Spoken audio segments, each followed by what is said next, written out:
ఏడుకుంటుంది మా అక్క చూడు సోగ్గా రెడీ అయింది, పెళ్లి కూతురు రెడీ అయినట్టు. షాపింగ్కి ఎవరన్నా ట్రై అవుతామే. షాపింగ్ ఫోరం మాల్కి వెళ్తున్నాం. పెళ్లి కూతురు రెడీ అయినట్టు రెడీ అయింది అక్కగారు. మిగతా వాళ్ళందరూ రెడీ అయినరా? ఏమయ్యా రెడీయా షాపింగ్కి? Ready? Are you ready for shopping? Yeah ready bro. నువ్వు బ్రో రెడీ షాపింగ్? ఎప్పుడు వేసుకోవట్లేదా? నువ్వు చెప్తున్నావా వేసుకోవట్లే? సన్నగా అయితే అప్పుడు వేసుకుంటారా? నువ్వు సన్నగా అయ్యేది ఎప్పుడు, నువ్వు వేసుకునేది ఎప్పుడు అంటావా? నీ అంత సన్న కావాలంట, నీ అంత సన్న కావాలంట. నీ అంత సన్నగా రావాలి. నా అంత సన్నగా ఉండాలంటే నువ్వు అన్నం తినకుండా సన్నగా కావాలా?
Happy birthday Madhuri. నిజంగానే ఏడుస్తున్నా.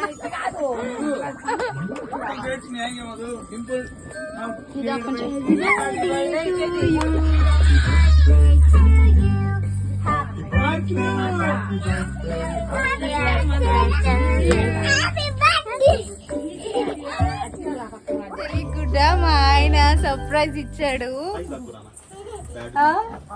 అస్సలు ఎక్స్పెక్ట్ చేయలేదు. Thank you so much. అస్సలు ఎక్స్పెక్ట్ చేయలేదు.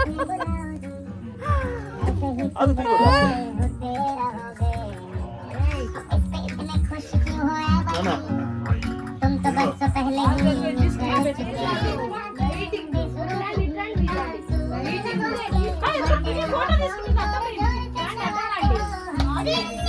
అస్సలు అస్సలు అంటే అసలు ఎక్స్పెక్ట్ చేయలేదు. కొంచెం అన్నా చెప్పుకుంటే బాగుండేది. ఆయన తిట్టుకున్నాను శ్రీరామ్, చాలా తిట్టుకున్నాను తెలుసా. నా బర్త్డే రోజు నా కార్ లేకుండా అరుణాచలం వెళ్ళాడు.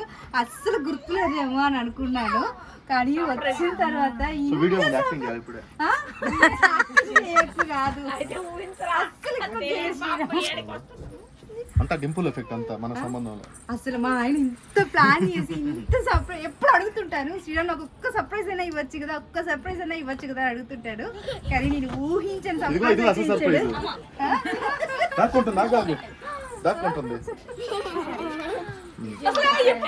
పాపా. అసలు ఎప్పుడు అనుకుంటారు, ఎలా ప్లాన్ చేశారు? ఎప్పుడు ప్లాన్ చేసావు?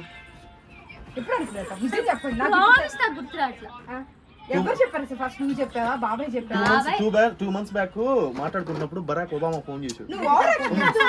నాకు తెలియాలి కదా. 2 months బ్యాక్ నిజంగా 1 month బ్యాక్ 1 month బ్యాక్ బాబాయ్ చెప్పాడా?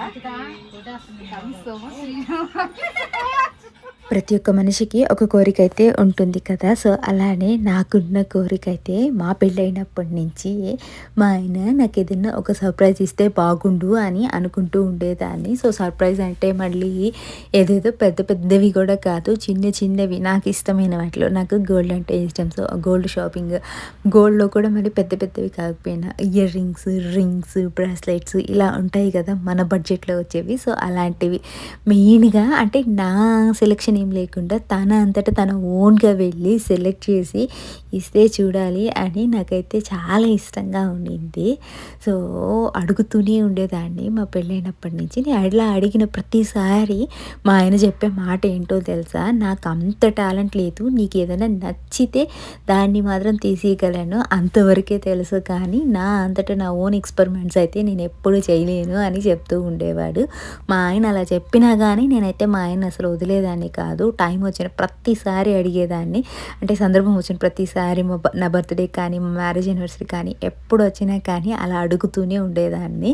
సో నేను అలా అడుగుతూ ఉన్నా కానీ మా ఆయనకి నాకు సర్ప్రైజ్ ఇవ్వటానికి 10 years టైం అయితే పట్టింది. కరెక్ట్గా ఇది మా పెళ్ళైన 10వ సంవత్సరము. సో ఈ సంవత్సరము గుర్తుగా నాకు ఇంత పెద్ద సర్ప్రైజ్ అయితే ఇచ్చాడు. అస్సలు ఎక్స్పెక్ట్ చేయలేదు నాకు ఇంత బాగా బర్త్డే సెలబ్రేట్ చేయడము.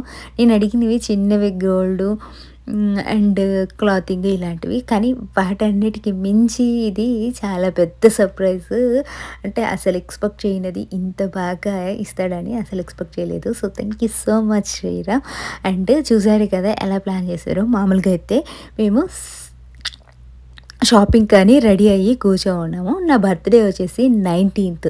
సో 19th బర్త్డే అయితే 20th సెలబ్రేషన్స్ ఉంటాయని నా మైండ్లో అస్సలు లేదు. సో 19th మా ఆయన అరుణాచలంలో ఉన్నాడు. అరుణాచలం నుంచి డైరెక్ట్గా హైదరాబాద్ వచ్చాడు. హైదరాబాద్ వచ్చి 20th కూడా మార్నింగ్ నుంచి ఈవినింగ్ వరకు ఏదో వర్క్ ఉంటే వెళ్ళేసి ఈవినింగ్ వచ్చి సో మాతో పాటు షాపింగ్కి జాయిన్ అవుతాను అన్నాడు. సో సరేలే అందరితో కలిసి సరదాగా టైం స్పెండ్ చేయాలని చెప్పి జాయిన్ అవుతున్నాడులే అనుకోని షాపింగ్కి అయితే అని చెప్పి రెడీ అయ్యి అందరం స్టార్ట్ అయ్యాము షాపింగ్కి. సో షాపింగ్ స్టార్ట్ అయిన తర్వాత వాన పడుతూ ఉండింది. ఆ రోజు వాన పడుతుండడం వల్ల అందరం ఒక కారు సరిపోమని చెప్పేసి మేము క్యాబ్లో వెళ్ళాము. మా ఆయన మా తమ్ముడు మాత్రమే ఒక కారులో అయితే వచ్చారు. సో వెళ్ళి వాన పడడం వల్ల వాళ్ళు ముందుకు వెళ్ళరంట. సో ఇక్కడ ట్రాఫిక్ ఉంది, ఇక్కడ దింపేస్తారంట, బాబాయ్ వాళ్ళు వచ్చి పిక్ చేసుకుంటారు అని చెప్పింది మా పాప. సరే వాన కూడా ఉంది కదా అని చెప్పేసి బ్లైండ్గా అయితే నమ్మేసి దిగేసి వెయిట్ చేస్తూ ఉంటే అనుపమ హాస్పిటల్ దగ్గర కరెక్ట్గా వెయిట్ చేస్తుంటే అక్కడ కొంచెం ఓపెన్ ప్లేస్ అవ్వడం వల్ల జల్లు పడతా ఉండింది. సో అందుకోసం అని చెప్పేసి కొంచెం పక్కకి వెళ్దాము, అక్కడైతే కొంచెం కవర్ అవుతుంది, వాన పడకుండా ఉంటుంది అని అయితే పిల్లలు తడిచిపోకుండా ఉంటారు అని చెప్పింది. సో అందుకోసం అని చెప్పేసి అక్కడికి వెళ్ళి వెయిట్ చేస్తూ ఉంటాము. అక్కడికి వెళ్ళగానే నాకు లిఫ్ట్ దగ్గర పార్టీ బర్షన్ కనిపించింది. సో అది చూడగానే నాకు మా అక్క కొడుకు చూసి మా అక్కకి చెప్తున్నాను, ఈసారి నీ కొడుకు బర్త్డే ఇందులో సెలబ్రేట్ చేయి, వాడు చాలా హ్యాపీగా ఫీల్ అవుతాడు, చిన్నగా తక్కువ బడ్జెట్లో అయిపోతుంది ఏమో కనుక్కొని అని చెప్తూ ఉన్నాను. ఈలోపు మా ఆయన వాళ్ళు వచ్చారు. సరే పదండి ఇక వెళ్దాం అని అంటూ ఉన్నాను. మా అక్కీలోపు ఒక చిన్న డ్రామా అయితే ప్లే చేసింది. మళ్ళీ నాకు వాష్రూమ్ వస్తుంది అర్జెంటుగా పైకి వెళ్ళాలి అని అయితే అంటూ ఉండింది. సో ఇప్పుడు ఎక్కడికి వెళ్తాంలే, మాల్లోకి వెళ్ళినాక వెళ్దులే పదా అని అంటూ ఉన్నాము. నేను ఉండలేను అంతసేపు, సో వెళ్దామని. సరే నువ్వు వెళ్ళేసి రాపో అని చెప్పాము. లేదు మీరు కూడా రావాలి, నేను ఒక్కదాన్నే భయం అని అనింది. ఇంతమంది సైన్యం వెళ్తే వాళ్ళు భయపడతారు, నువ్వు ఒక్కదే వెళ్ళంటే లేదు అనింది. సో ఇక చేసేది ఏం లేక అందరం అయితే పైకి వెళ్ళాము. పైకి వెళ్ళి వాష్రూమ్ పోసుకొని ఇక వెళ్దాం పదండి అంటే మా పాప ఇదేదో బాగుంది, వాళ్ళ దగ్గర డీటెయిల్స్ కనుక్కొని వస్తాను అని చెప్పి వెళ్ళింది. డీటెయిల్స్ కనుక్కొచ్చేలోపు నేను మామూలుగా అయితే ప్రతి దగ్గర వీడియో క్లిప్ తీసుకుంటూ ఉంటాను నా గుర్తు కోసము. సో ఈ వాన ఇదంతా ఎందుకులే వెయిటింగ్, కేవలం షాపింగే కదా, షాపింగ్ ఒక్కటే తీసుకుందామని ఆలోచనలో ఉన్నాను, కానీ దీని అంతా కూడా వీడియో అయితే తీయలేకపోయాము. మేము వెయిట్ చేసింది మొత్తం వచ్చింది కూడా తీసుకోలేదు ఎందుకు అని చెప్పేసి. సో అలా ఇక తర్వాత చూశారు కదా, కళ్ళకి గంతలు కట్టి లోపలికి అయితే తీసుకొచ్చారు. సో మా వాళ్ళు నా కోసం అంత ప్లానింగ్గా అయితే చేశారు. థ్యాంక్ యూ సో మచ్ పాప. మా పాప కూడా వన్ ఆఫ్ ద మెయిన్ ఇంత బాగా రావడానికి ఇది. సో అలా వాళ్ళు ప్లాన్ చేసుకున్నారు. అండ్ ఈ పార్టీ బస్ గురించి చెప్పాలంటే బాగుంది అనిపించింది నాకైతే ఈ కాన్సెప్ట్. ఇది వచ్చేసి ఒక బిల్డింగ్లో ఒక ఫ్లోర్ తీసుకొని ఆ ఫ్లోర్లో వచ్చేసి 4 rooms అయితే ఉంటాయి. అంటే ఒక్కరోజు 4 members అట్లా వస్తారు కదా, సో అలా తీసుకొని మెయింటైన్ చేస్తున్నారు. ఆ రూమ్ అంతా ఇలా మంచిగా డెకరేట్ చేసి పెట్టుకున్నారు. మామూలుగా అయితే దీనికి వచ్చేసి 3000 ఉంటుందంట. 3000 కేక్ ఇస్తారు, ప్లస్ ఒక 4 hours ఇలా సాంగ్స్ పెట్టుకొని మంచిగా ఎంజాయ్ చేయొచ్చు, అలా ఉంటుంది. సో నాకు బాగా అనిపించింది, ఎందుకంటే మనం 30, 40 to 50K పెట్టుకొని బర్త్డే హాల్ ఫంక్షన్లో చేసుకోవటం కంటే మన వాళ్ళు ఒక 10-15 మెంబర్స్ని పిలుచుకొని ఇక్కడ సెలబ్రేట్ చేసుకుంటే తక్కువ బడ్జెట్లో మంచిగా అయిపోతుంది అని అనిపించింది. సో అలా 10 మెంబర్స్కి అయితే 3K ఉంటుంది. ఇంకెవరైనా మనుషులు ఎక్స్ట్రా రావాలి అంటే వాళ్ళకి ఎక్స్ట్రా అయితే ఛార్జ్ చేస్తారు. సో అలా ఉంటుంది. Only cake cutting 4 hours time spend చేయడానికైతే 3000, 3500 ఉంటుంది. అలా కాకుండా ఎవరన్నా చిన్నగా ఫుడ్ ఆర్డర్ పెట్టుకోవాలి అంటే చిన్నవి like chicken nuggets, veg nuggets అలాంటివి పెట్టుకొని తింటే కొంచెం కాస్ట్ అయితే పెరుగుతుంది. సో మాకు పిల్లలు ఉన్నారు కాబట్టి వాళ్ళ కోసం అని చెప్పేసి కొంచెం ఫుడ్ అయితే ఆర్డర్ చేసుకున్నాము. ఆ ఫుడ్కి మేము అక్కడ స్పెండ్ చేసిన టైము మొత్తానికి కూడా మాకైతే 7K అయితే అయ్యిందంట. సో 7Kలో అయితే చాలా బాగా ఎంజాయ్ చేసాము. ఫుడ్ అనేది పక్కన పెడితే ఇక రిమైనింగ్ అంతా కూడా చాలా బాగా ఎంజాయ్ చేసాము. అందరూ కూర్చొని అంటే నేను షాక్లో ఉన్నాను. మా వాళ్ళు ఏమంటే బాగుంది సర్ప్రైజ్ అని అందరం కూడా ఒక హ్యాపీగా బాగా అయితే ఎంజాయ్ చేసాము. అండ్ అంతేకాకుండా పాటలు పెట్టుకొని మాకైతే డ్యాన్స్ అస్సలు రాదు. కాకపోతే హ్యాపీ మూమెంట్ అని చెప్పేసి ఏవో మాకు వచ్చినవి అలా 4 స్టెప్పులు అయితే వేసుకుంటూ ఉన్నాము. అందరికంటే డ్యాన్స్ సూపర్గా ఎవరైనా వేసారు అని అంటే మా అక్క కొడుకు అసలుకి ఎంత బాగా వేస్తున్నాడంటే డ్యాన్స్. వాడికి మేము వేసే డ్యాన్స్ నచ్చలేదు. సో అందుకోసం అని చెప్పేసి వాడే వచ్చి డ్యాన్స్ అయితే నేర్పిస్తూ ఉన్నాడు మాకు ఇక్కడ. అండ్ అన్నిటికంటే బాగా నచ్చిన హ్యాపీ మూమెంట్ ఏంటంటే ఈ ఈవెంట్లో మాతో పాటు కలిసి మా అమ్మ మాతో ఒక స్టెప్ వేయడము అస్సలకి మర్చిపోలేని మెమరీ అదైతే మాకు. ఎందుకంటే మేము ఎప్పుడైనా కానీ ఇంట్లో డ్యాన్స్ వేస్తుంటే మా అమ్మాయి కోతి చిందులేండి అని అనే మా అమ్మ. సో మా తమ్ముడు బలవంతంగా తీసుకొచ్చి మా అమ్మ చేత అయితే ఒక డ్యాన్స్ అయితే వేయించాడు. అసలుకి చాలా అంటే చాలా హ్యాపీ మూమెంట్ అని చెప్పాలి అది.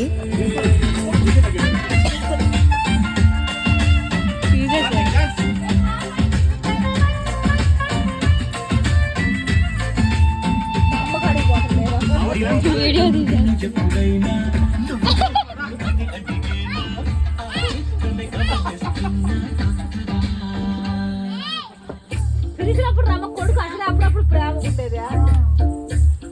ఫోన్ పట్టుకోండి బాగా చేస్తే. అవును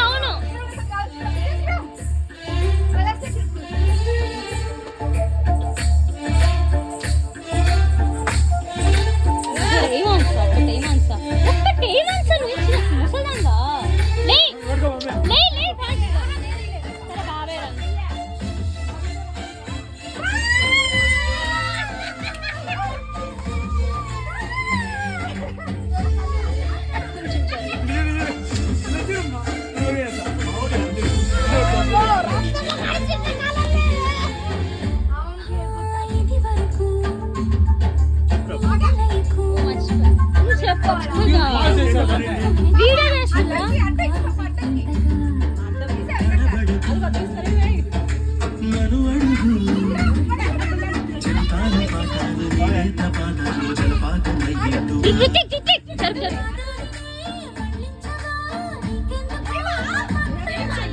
బాబాయ్ చేయను ఇప్పుడే ఇట్లేయండి. నువ్వు కూడా పోవాలి ఫాస్ట్గా.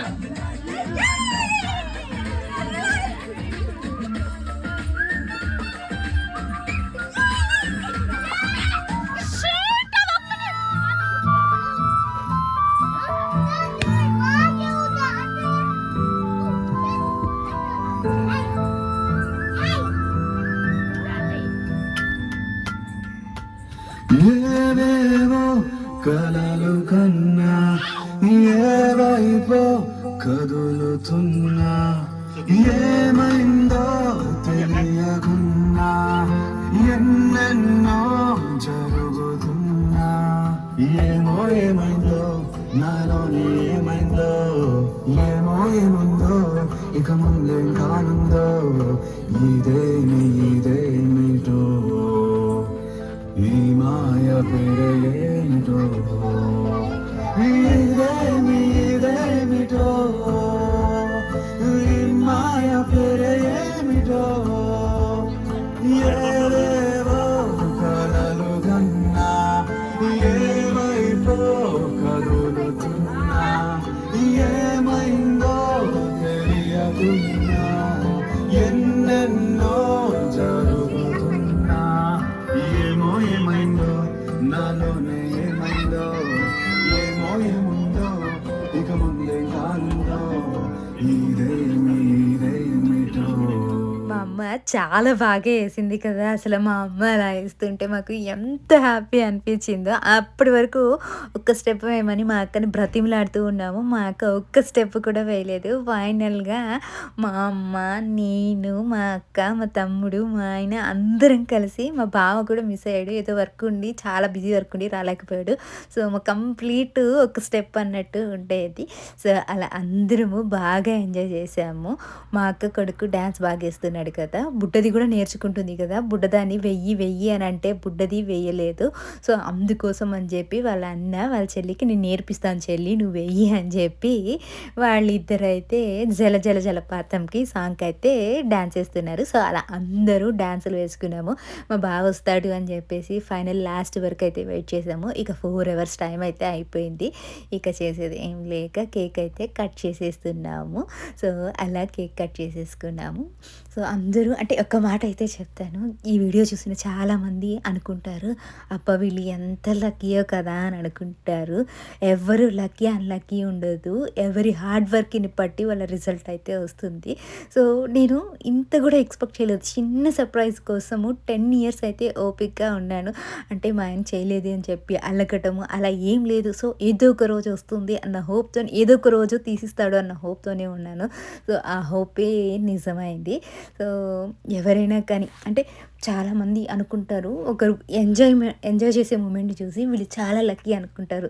ఎందుకంటే ప్రతి ఒక్కరూ ఎంజాయ్నే చూపించగలరు, కానీ వాళ్ళు పడ్డ కష్టాన్ని ఎవరు కూడా చూపించలేరు. ఎందుకంటే కష్టం చూపించడం అనేది చాలా కష్టము. సో అలా ఉంటుంది లైఫ్ అనేది. నాకు ఎందుకు అవార్డు చెప్పాలి అనిపించింది కాబట్టి చెప్పాను. సో నేనైతే ఫైనల్గా మా ఆయనకి చాలా అంటే చాలా థ్యాంక్స్ అని చెప్తుంటే, మా ఆయన ఇంకొక సర్ప్రైజ్ ఉంది అప్పుడే అయిపోలేదు అని చెప్తూ ఉన్నాడు. ఇదైతే నిజంగా వండర్ అనుకోవాలి. మేము షాపింగ్కి బయలుదేరే ముందు కూడా ఒక కాన్వర్జేషన్, నువ్వు మరీ దారుణం శ్రీరామ్, నేను అడిగినా కానీ మ్యారేజ్ యానివర్సరీకి నల్ల పూసల దండ ఇవ్వలేదు, మరి ఇంత దారుణమా అని మా పాప ముందు కాన్వర్సేషన్ పట్టుకొని, సరేలే నాకు కూడా ఒక టైం వస్తుంది అప్పుడు అది ఇది అనుకుంటా. గిఫ్ట్ డైమండ్ ఏమన్నా గోల్డ్ కోహినూర్ డైమండ్ లండన్ నుంచి తెప్పిస్తున్నా. ఇంకేం సర్ప్రైజ్? డైమండ్ చెప్పు ఫాస్ట్.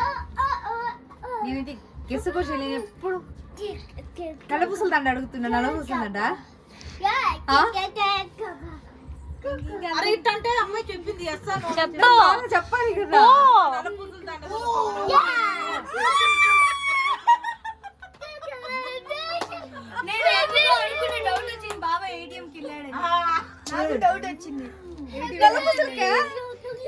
నల్ల పూసలకే తీసుకుంది మ్యాచింగ్ కమ్మలు అన్నిటికీ. థ్యాంక్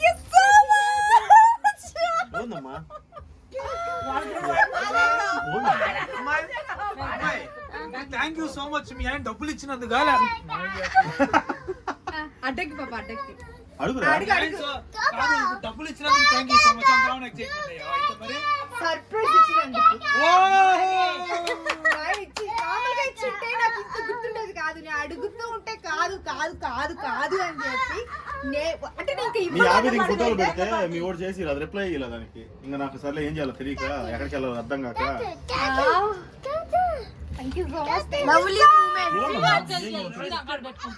సో చాలా మంచిగా ప్లాన్ చేశాడు. నేను ఎప్పటి నుంచో అడిగేది కూడా ఈ సర్ప్రైజ్లో ఇచ్చేసాడు. నల్ల పూసల దండ చేయించాలి అనుకున్నాడంట, కానీ ఎక్కడ అప్రోచ్ అవ్వాలో తెలియక మనీ అయితే ఇచ్చాడు. సో అంతా అయిపోయినాక మంచిగా మండి తినేసి ఇంటికైతే వచ్చేసాం. అంతే ఈ వీడియో.